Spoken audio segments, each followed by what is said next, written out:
Tell me about the year-long process that goes into this whole event with the PGA Championship. It takes, what, 3-4 years to start out? When you're thinking about the concept, what's one of the first things that you think about? Well, it's about a 2-year process. So PGA of America actually brings a championship director on site that's working on the championship day-to-day for 2 years. And as we slowly build staff, as we get closer and closer to the event, we're very fortunate to have Kohler's hospitality businesses right here in Kohler and Sheboygan County. So we lend a lot of support from our company side as well too. It's a great partnership and marriage between the PGA of America and Kohler Company. So we have an executive committee that basically is working 2 jobs, their regular day-to-day job and the PGA Championship job. We formulate 44 volunteer committees, so there's 44 chair people that are working on that, and then recruiting volunteers, which eventually gets to 3,400 volunteers for the championship. So it's a process over 2 years with a lot of people and a lot of support involved from the state of Wisconsin, local community. All that culminates hopefully with a great championship in August. So they touched a little bit on the economic impact in the state of Wisconsin, something like $100 million. What about Sheboygan County? Tell me a little bit about the economic impact that it means here.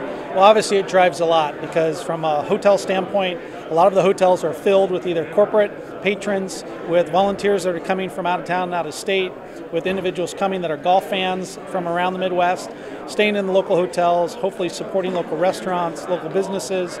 We've worked very closely with the local Chamber of Commerce in Sheboygan, as well as Wisconsin Tourism, and hopefully that will mean a lot of different businesses locally will be affected positively from all those individuals, from the 50,000 spectators a day that will be coming to Whistling Straits for the championship. And one more question. Tell me a little bit about this course and what makes it unique. We had Mr. Dye talk a little bit, or he was over there telling about how he, produced the course just from his head. I mean, Herb Kohler was talking about that. That's pretty amazing that he doesn't use cell phones, he doesn't use a lot of technology. So tell me one unique or a couple of unique aspects about the course. I think they touched on it. He's a true artist. He does, Rory McIlroy comment on it. Pete develops really visually intimidating golf courses as well as just demanding golf courses. And Rory really had, I think, 2 great comments. One, you have to be extremely mentally tough for 4 days, as well as very, very disciplined. Pete Dye does give the players areas they can hit to play championship golf and to play at the highest level. But if they're not real disciplined, he's going to draw them into areas that are going to cause trouble and really raise their scores.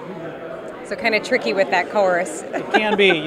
Pete's done a lot of golf courses throughout his career, many of them that have hosted championships, regular PGA Tour events, and then major championships. And as we've seen in 2004 and 2010 here, they both ended in playoffs. So I think it tests the best players in the world and really is dramatic for hopefully another playoff finish in 2015. And I love it that people call him an artist. I like that part. He really is. I mean, as Mr. Kohler stated, Pete really gets into the property.